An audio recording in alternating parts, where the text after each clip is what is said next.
Good evening and welcome to news program titled Reporting to you live at 101.9 DWSPK. Our later news for this hour. Phuket sandbox to draw 600,000 tourists to the island. Cristiano Ronaldo snaps Coca-Cola.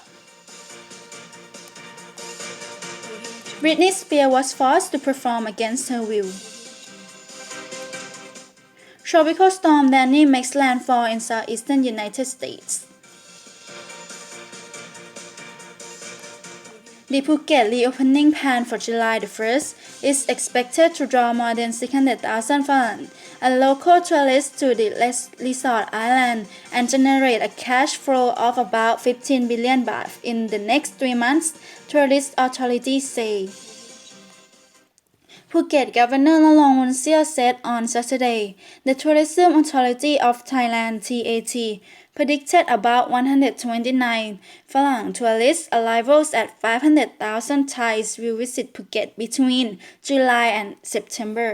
ว่าครับในวันนี้เนี่ยความพร้อมของจังหวัดภูเก็ตกับการเปิดรับนักท่องเที่ยวขณะนี้เป็นยังไงบ้างครับจังหวัดภูเก็ตทุกภาคส่วนได้ร่วมแรงร่วมใจกันมุ่งมั่นที่จะแปลงนโยบายของรัฐบาลในเรื่องของภูเก็ตแซนด์บ็อกซ์ไปสู่การปฏิบัติให้มีผลอย่างเป็นรูปธรรมโดยเรามีเข็มมุ่งที่จะเดินไม้ถึงวันที่1 กรกฎาคมซึ่งน่าจะเป็นถือเป็นฤกษ์งามยามดีที่จะมีโอกาสได้ต้อนรับนักท่องเที่ยวชาวต่างชาติเข้ามาเป็นวันแรกครับรวมถึงนักท่องเที่ยวชาวไทยด้วยเพื่อที่จะตอบโจทย์ปัญหาของจังหวัดภูเก็ตซึ่งพี่น้องชาวภูเก็ตได้รับผลกระทบจากสถานการณ์โควิดในช่วงที่ผ่านมา1 ปีเศษแล้วเนี่ยที่รายได้เราหายไปเกือบหมดก็อยู่กันอย่างยากลำบากเพราะฉะนั้นการถ้าสามารถเปิดเมืองได้เราก็สามารถเป็นแนวทางที่เราจะสามารถกลับมามีชีวิตที่ดีกว่าได้ครับเพราะฉะนั้นจากการดำเนินการที่ผ่านมาโดยตลอดเนี่ยเราก็ได้ทำไปหลายเรื่องด้วยกันทั้งในเรื่องของการที่จะควบคุมโรคการแพร่ระบาดของโรคภายในจังหวัดซึ่งก็ตั้งแต่ช่วงกลางเดือนพฤษภาจนถึงวันนี้เนี่ยเราสามารถควบคุมให้เป็นเลขตัวเดียวได้อยู่ตลอดซึ่งตรงนี้จะต้องดำเนินการอย่างต่อเนื่องถามว่าพอใจหรือยังก็ยังครับถ้าเป็นไปได้เราอยากให้อยู่ที่0ต่อเนื่องอันนี้คือเรื่องควบคุมโรคแล้วก็ในเรื่องของอันที่2เรื่องของการสกัดกั้นเชื้อโรคจากข้างนอกจะเห็นได้ว่าคนที่จะเข้ามาจังหวัดภูเก็ตที่ผ่านมานั้นเรามีมาตรการหลายประการด้วยกันครับโดยเฉพาะอย่างยิ่งในเรื่องของต้องฉีดวัคซีนให้ครบเข็มตามคุณสมบัติของวัคซีนหรือตรวจโรคด้วยระบบ RT-PCR หรือก็แบบที่แย่จมูกนั่นนะครับมาก่อนซึ่งอันนี้ก็เป็นอันหนึ่งที่ในการที่จะกรองโรคเชื้อโรคที่จะมาจากข้างนอกแล้วเรามีการสร้างภูมิคุ้มกันหมู่โดยการฉีดวัคซีนได้ 70% ครับรายงานของทางท่านผอ.โรงพยาบาลวชิระเนี่ยได้ประมาณ 70% แล้วตอนนี้ซึ่งเป้าหมายที่เราตั้งไว้ก็อยู่ที่ประมาณ 300,000 กว่าคนแล้วตอนนี้นะครับเหลือที่ยังไม่ได้ฉีดไม่ถึง 100,000 คนแล้วครับอันนี้คือในเรื่องของการดำเนินการที่ผ่านมาท่านผู้ว่าครับหากพูดถึงการเดินทางเข้ามาตั้งแต่วันนี้ภูเก็ตมีแผนปฏิบัติในส่วนของเจ้าหน้าที่ด่านทางบกอย่างด่านตรวจท่าชัดชัยรวมถึงมาตรการควบคุมและการติดตามผู้เดินทางเข้ามาอย่างไรบ้างครับพอถึงวันนี้นะครับสิ่งที่เราจะต้องดำเนินการเพิ่มขึ้นก็คือจากการที่หลายฝ่ายยังมีความกังวลว่าถ้าเปิดขึ้นมาแล้วเดี๋ยวจะผู้คนเข้ามาเยอะทั้งจากต่างประเทศและจากในประเทศเนี่ยจะนำเชื้อโรคเข้ามาซึ่งเราก็นำข้อกังวลของทุกฝ่ายข้อสังเกตของทุกฝ่ายมาหาแนวทางในการที่จะอุดช่องว่างหรือปิดช่องว่างตรงนี้เสียเพื่อที่จะเราไม่อยากที่จะเปิดเกาะขึ้นมาแล้วเดี๋ยวต้องมาปิดเกาะเนื่องจากว่าควบคุมโรคไม่ได้เพราะฉะนั้นเลยต้องมีมาตรการต่างๆเพิ่มขึ้นครับโดยเฉพาะด่านทางบกที่ท่านได้กรุณาถามเมื่อสักครู่นี้นะครับก็เราจะยกมาตรฐานด่านทางบกให้เหมือนกับด่านทางอากาศซึ่งวันนี้มีความเข้มแข็งมากมีความเข้มข้นในการคัดกรองในการกรองผู้คนที่จะเข้ามานะครับซึ่งในด่านทางบกวันนี้ภาพของวันนี้เนี่ยจะแตกต่างจากภาพที่ผ่านมาเราจะโดยเฉพาะเรื่องแรกในเรื่องของมาตรการก่อนหน้านี้เรามีมาตรการสำหรับคนที่ไม่ได้ฉีดวัคซีนมาหรือไม่ได้ตรวจโรคมาเนี่ยเราจะมีสั่งกักตัว14 วันครับแต่ตั้งแต่วันนี้เป็นต้นไปเราไม่มีมาตรการอย่างนี้แล้วเพราะฉะนั้นเรียนฝากไปถึงพี่น้องชาวไทยหรือใครก็แล้วแต่ที่จะเข้าภูเก็ตตั้งแต่วันนี้เป็นต้นไปเนี่ยขอให้ถ้าไม่ฉีดวัคซีนมาตามคุณสมบัติก็ต้องตรวจโรคเข้ามาก่อนนะครับครับแล้วก็ต้องเห็นใจการทำงานของเจ้าหน้าที่ด้วย เพราะว่าเราต้องการที่จะเซฟภูเก็ตให้ได้มากที่สุดเพื่อไม่ให้เชื้อโรคต่างๆเข้ามานะครับอันนี้เรื่องของมาตรการ The Phuket plan will kickstart the government's hopes to reopen the country in 120 days or in October.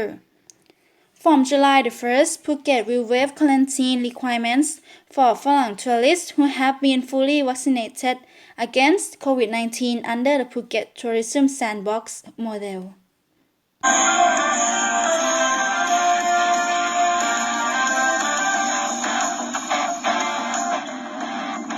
In sport news, one of the biggest stories to come out of UEFA Euro 2020 has been Cristiano Ronaldo removing two Coca-Cola bottles from in front of him. That's a press conference replacing them with a bottle of water and shooting aqua water in Portuguese. Arsenal allegedly caused Coca-Cola share comments by whopping $4 billion in return to the soccer star in upwards of the carbonate drink. The jury is still out as to wearing the share faring why direct result of Ronaldo influence led to global football sensation loved by millions and crossing over 300 million followers on Instagram, Facebook, and other social media. Cristiano Ronaldo already having a huge impact on the Euro 2020 championships. This was the moment the Portuguese superstar decided he didn't want to promote the tournament sponsor Coca-Cola during a press conference. Have a look.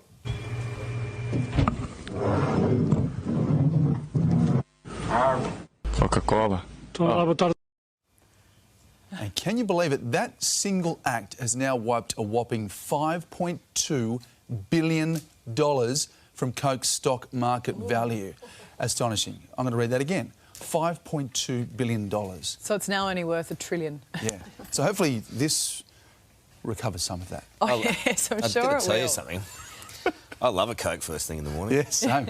Especially the no sugar variety. I don't think you're helping the price at all, you two. I don't think it quite has the same impact. $1 billion or $2 billion? Yeah, no, maybe, yeah. Maybe. But good on him, because he'd said drink this, drink water instead. He What a did. great Is it message. good on him? Is the irony not lost on you? He's standing in front of a board full of sponsors. Yeah. Well, perhaps his personal sponsor is Pepsi. There you go. Well, maybe Coca-Cola owns the water as well. They also sponsored today. Yeah, Coca-Cola. Not anymore. Oh, look, you two. We wake up What with Coca-Cola. sellouts? We wake up with Coca-Cola. Oh, does Tim? You probably do. I don't know. In a good news for companies who are paying attention and know how to leverage the power from real-time marketing was an ability to boost brand recognition by reacting real-time and engaging each conversation as they happen.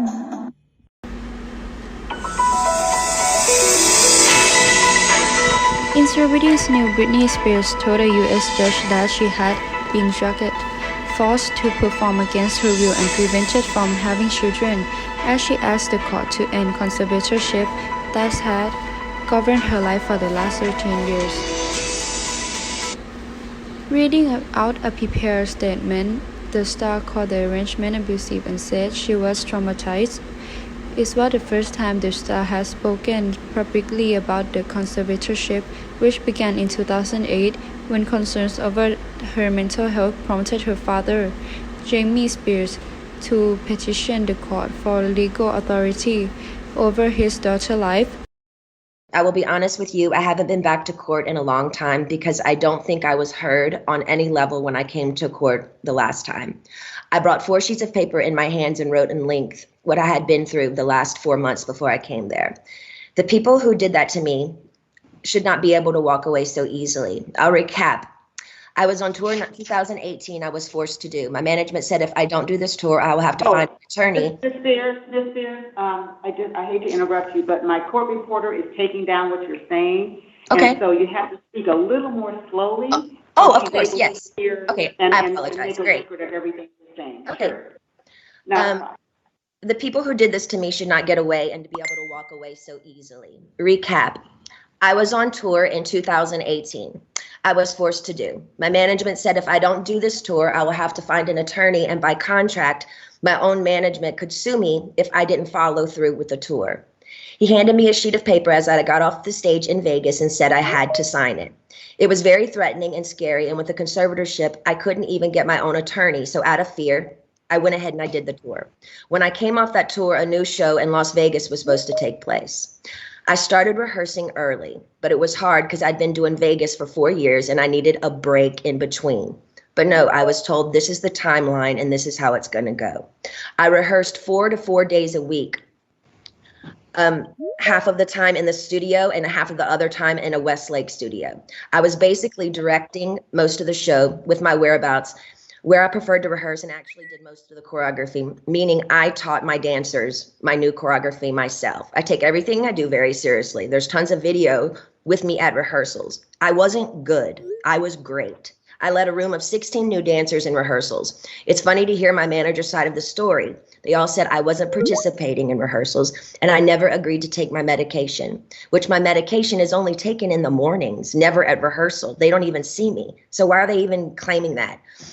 When I said no to one dance move into rehearsals, it was as if I planted a huge bomb somewhere. And I said, no, I don't want to do it this way. After that, my management and my dancers and my assistant of the new people that were supposed to do the new show all went into a room, shut the door, and didn't come out for at least 45 minutes. Ma'am, I'm not here to be anyone's slave. I can say no to a dance move.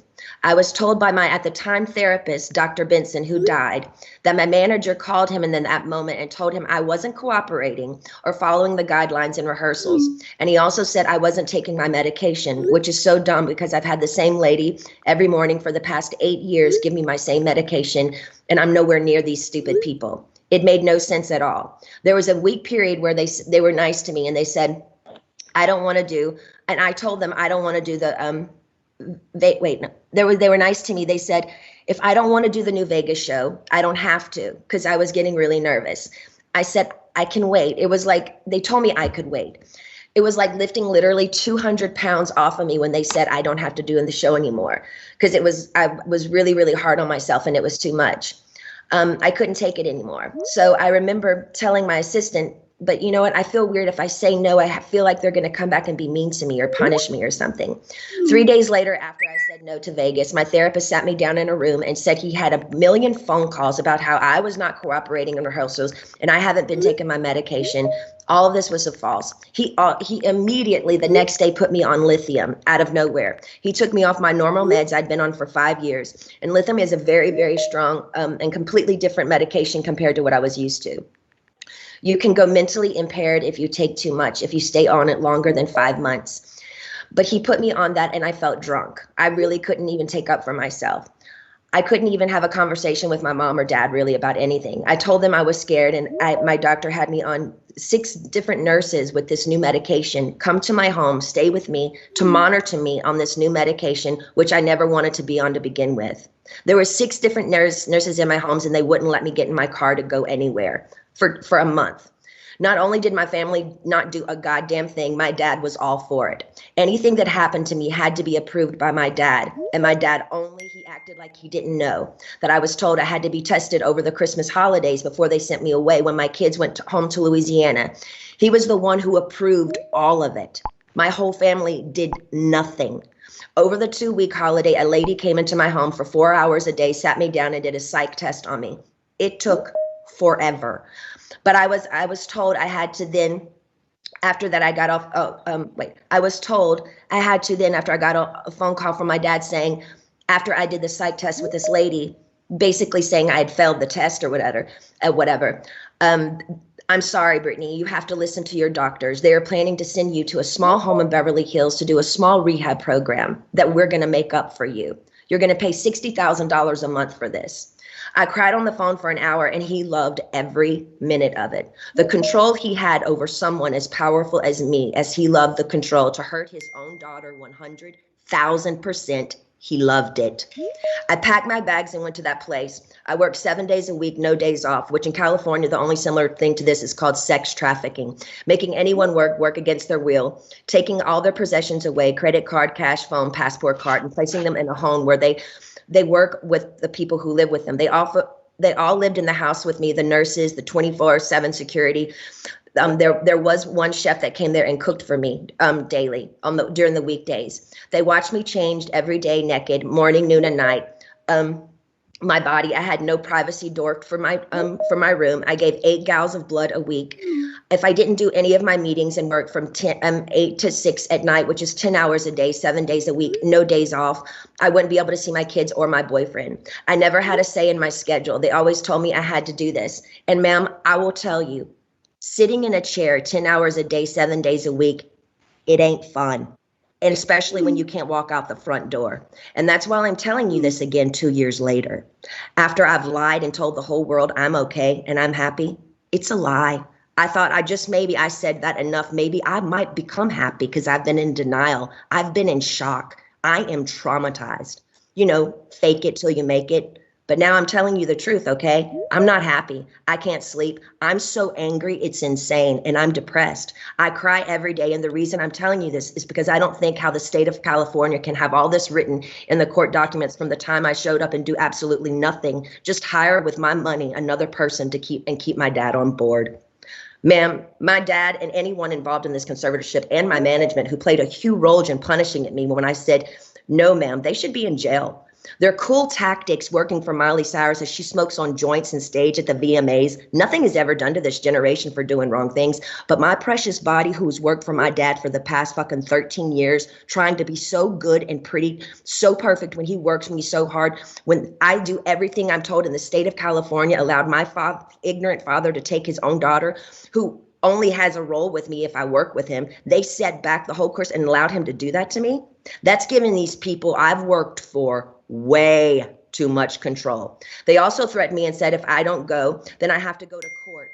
And it will be more embarrassing me if the judge publicly makes go the Mr. Spear currently oversees the Star Fortune alongside a professional wealth management firm. A licensed professional conservator temporarily took over Britney's personal care in 2019. She has since opposed her father's return to the role.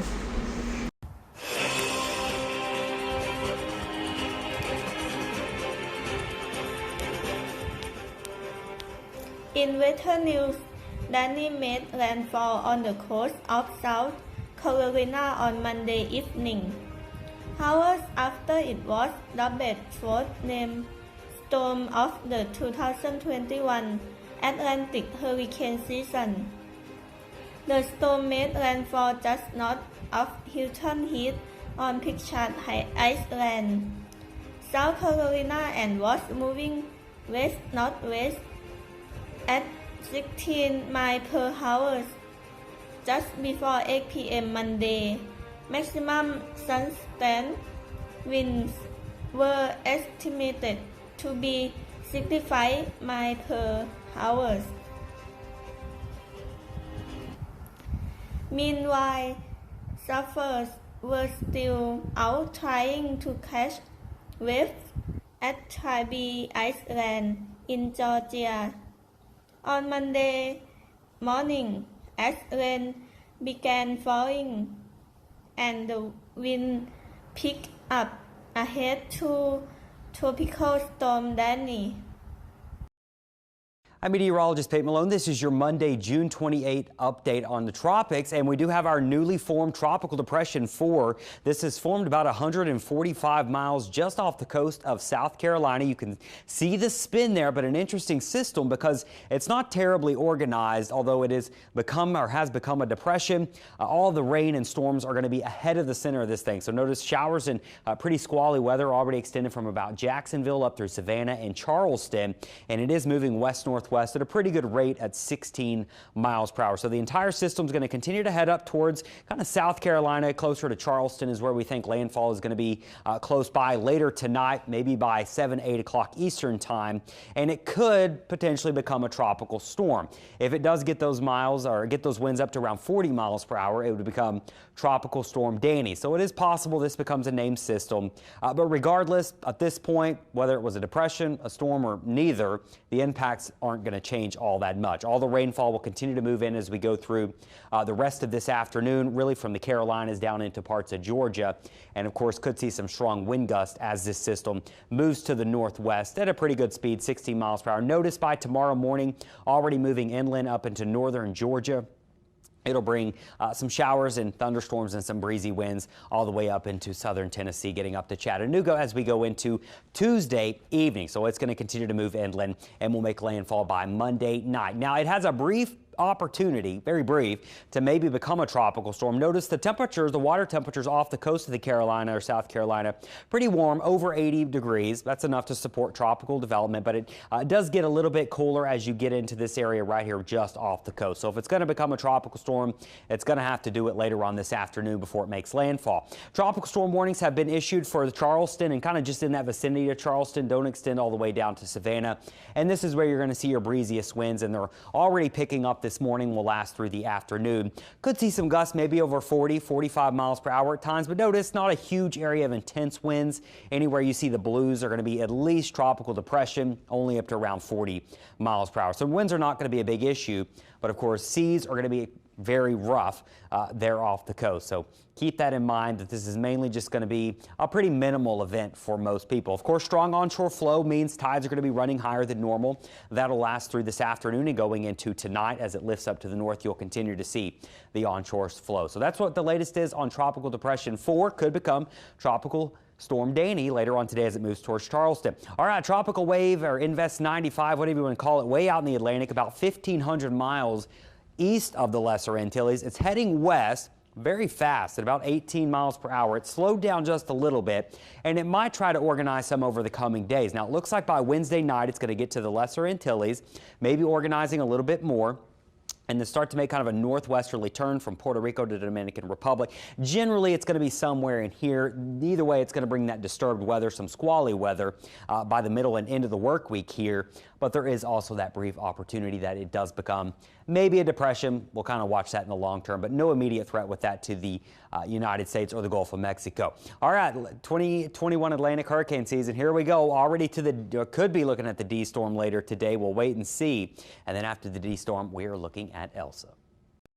Hours earlier, the National Hurricane Center, NHC, named the storm Danny shortly after 3 p.m. Monday after analyzing Doppler radar data from Charleston, South Carolina, and preliminary data from a hurricane hunter flight, a tropical storm warning. This in effect for parts of South Carolina from Elliston Beach to the South Sandy River.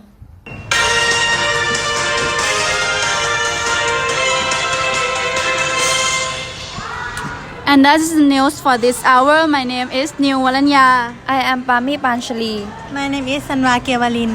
And I am Cream Natakon. Thank you for listening to the evening news. สวัสดีค่ะ